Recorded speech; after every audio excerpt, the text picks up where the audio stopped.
मेरे प्यारे विद्यार्थियों का इस कक्षा में स्वागत और अभिनंदन।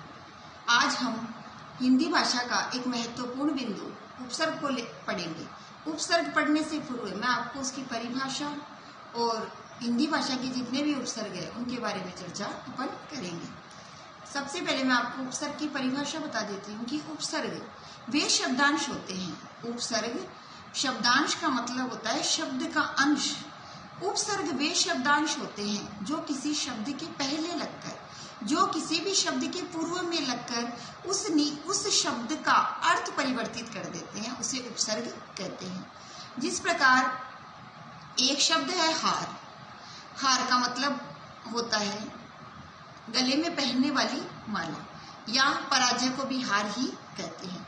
उसके आगे एक हार के आगे यदि हम उपसर्ग लगा दें तो उसका अर्थ परिवर्तित हो जाएगा। उसका अर्थ हो जाएगा उपहार, मतलब भेंट, अर्थात सौगात। अपन किसी को जो भेंट देते हैं उसका वो अर्थ हो जाएगा। और उसी प्रकार यदि हम हार के आगे प्रय उपसर्ग लगा दें तो उसका अर्थ बन जाएगा प्रहार, अर्थात चोट।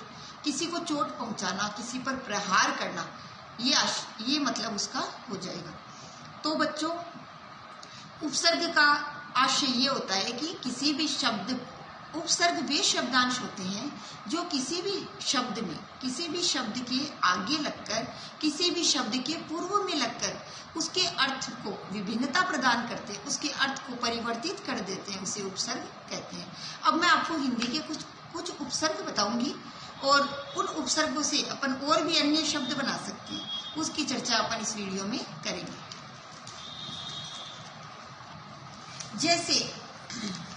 जैसे अनुपसर्ग है। इस अनुपसर्ग से अपन शब्द बनाए तो बनेगा अन से बनेगा अनपढ़, अनजान, अनबन, अनमोल, अनहोनी, अनदेखी, अनचाहा, अनसुना। उसी प्रकार दूसरा उपसर्ग है अध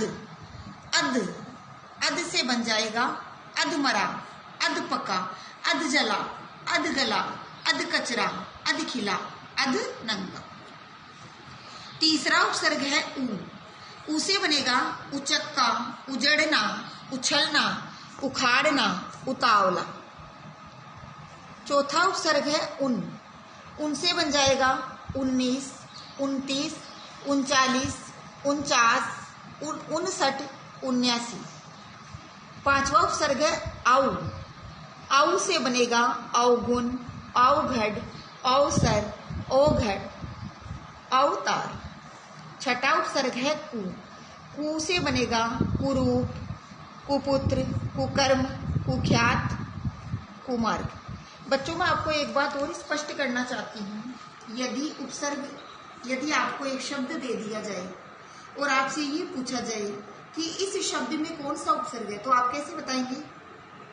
जैसे एक शब्द दिया मैंने कुमार्ग, तो मैंने अगर आपसे पूछा कि कुमार्ग में कौन सा उपसर्ग है तो आप मुझे बताओगे कु। और मैं अगर आपसे ये पूछूं कि कुमार्ग में मूल शब्द क्या है तो आप मुझे बताओगे मार्ग। तो आशय यह है कि उपसर्ग निकालने, उपसर्ग जो सबसे पहले आपको दिखाई देगा उसको निकालने के पश्चात, उसको हटाने के पश्चात लास्ट में यहाँ पर भी आपको एक शब्द, सार्थक शब्द बनना चाहिए। यदि उपसर्ग हटाने के बाद यहाँ पर सार्थक शब्द नहीं बना तो अपना वो उपसर्ग सही नहीं होगा। उसी प्रकार सातवां उपसर्ग है चौ से बनेगा चौराहा, चौमासा, चौपाया, चौरंगा, चौकन्ना, चौमुखा और चौपाल। उसी प्रकार आठवां उपसर्ग है पच से बनेगा पचरंगा, पचमेल, पचकुटा, पचमढ़ी। नवा उपसर्ग है पर से बनेगा परहित, परदेसी, परजीवी, परकोटा, परदादा, परलोक, परकाज और परोपकार। 10वां उपसर्ग है भर से बनेगा भरपेट, भरकम, भरसक, भरमार, भरपाई। 11वां उपसर्ग है बिन से बनेगा बिन खाया, बिन ब्याहा, बिन बोया, बिन मांगा, बिन बुलाया, बिन जाया। 12वां उपसर्ग है छोटी थी, तिरंगा, तिराहा, तिपाई, तिकोन और तिमाही। 13वां उपसर्ग है दू। दू से बनेगा दुरंगा, दुलती, दुनाली, दुराहा, दोपहर, दुगुना, दुकाल और दुबला।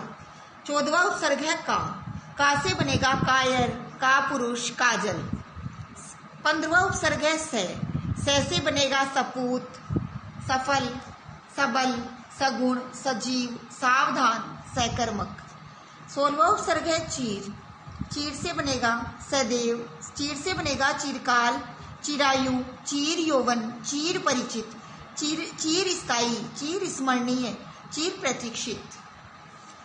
17वां उपसर्ग है न से बनेगा नकुल, नास्तिक, नग, नपुंसक, नगण्य और नेति। 18वां उपसर्ग है बहु। बहुमूल्य, बहुवचन, बहुमत, बहुभुज। 19वां उपसर्ग है आप। आप से बनेगा आप काज, आप बीती, आप कही, आप सुनी। 20वां उपसर्ग है नाना। नाना प्रकार, नाना रूप, नाना जाति, नाना विकार। 21वां उपसर्ग है कैसे बनेगा कपूत, कलंक, कुमार्ग, कठोर। 22वां उपसर्ग है सम।